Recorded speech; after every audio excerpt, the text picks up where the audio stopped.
To what new horizons can we look now? Where are tomorrow's opportunities? What's ahead in America? For you, for your children.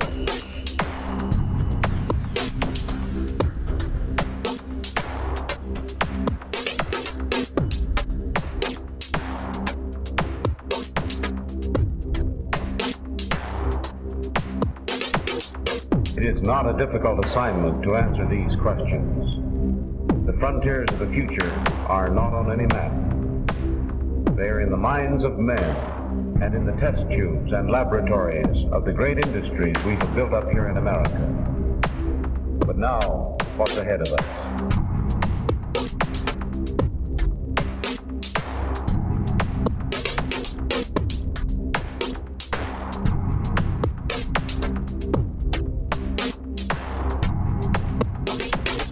Many of us have had our doubts.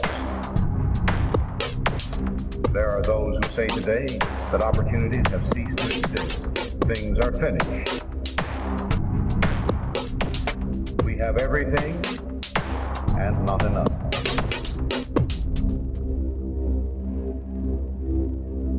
There can be no more progress.